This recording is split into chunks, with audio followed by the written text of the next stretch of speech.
صدقہ دو قسم کا ہوتا ہے، ایک نفلی، دوسرا واجب۔ نفلی صدقہ ہر قسم کی شرائط سے آزاد ہے، جبکہ صدقات واجبہ کا وقت شریعت کی طرف سے متعین کیا جاتا ہے اور صدقہ فطر دینے کا وقت عید کے دن صبح صادق طلوع ہوتے ہی واجب ہوتا ہے۔ دارالافتاء اہل سنت نے صدقہ فطر کی رقم کو متعین کر دیا۔ پاکستانی کرنسی کے حساب سے گندم 320 روپے، جو 800 روپے، کھجور 2800 روپے، اجوا کھجور 10,400 روپے اور کشمش کے لیے 6,400 روپے مقرر کیے گئے ہیں۔ صدقہ فطر کا ادا کرنا ہر مسلمان مرد و عورت کے لیے ضروری ہے جس کے پاس 7.5 تولے سونا یا 52.5 تولے چاندی یا اتنی چاندی کی رقم یا اتنی مالیت کا مال تجارت یا عام سامان ہو۔ دعوت اسلامی کی مرکزی مجلس شورا کے رکن حاجی محمد شاہد اتاری مدنی کا صدقہ فطر کی ادائیگی سے متعلق کہنا تھا کہ صدقہ فطر دراصل رمضان مبارک کے روزوں کا صدقہ ہے تاکہ لغو اور بےہودہ کاموں سے روزے کی طہارت ہو جائے اور ساتھ ہی غریب و نادار کی عید کا سامان بھی ہو جائے۔ ہمارے پیارے آقا علیہ الصلوۃ والسلام نے ایک شخص کو مقرر فرمایا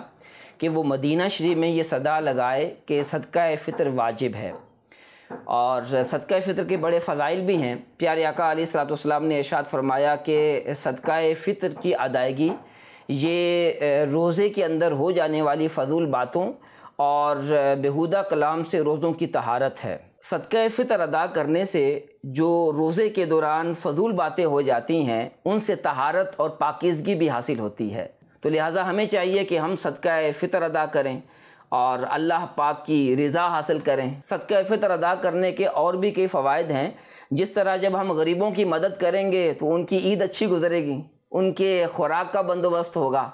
تو ہمیں چاہیے کہ جب ہم ماہ رمضان کے روزے رکھ رہے ہیں تو صدقہ و خیرات کر کے اپنے غریب اور مسکین بھائیوں کی مدد بھی کریں، ان کے دل بھی خوش کریں۔ اللہ پاک ہمیں عمل کی توفیق عطا فرمائے۔ اللہ رب العزت نے جن افراد کو رزق میں کشادگی عطا کی ہے وہ اپنی مالی حیثیت کو پیش نظر رکھتے ہوئے جو کھجور اور کشمش کے حساب سے صدقہ فطر ادا کر سکتے ہیں، جبکہ گندم کے حساب سے یہ فطرہ فدیہ اور کفارات کی کم سے کم رقم ہے۔ مدنی خبروں کے ناظرین، آپ اپنے صدقات و عطیات دعوت اسلامی کے دینی کاموں میں دے کر ثواب دارین حاصل کریں۔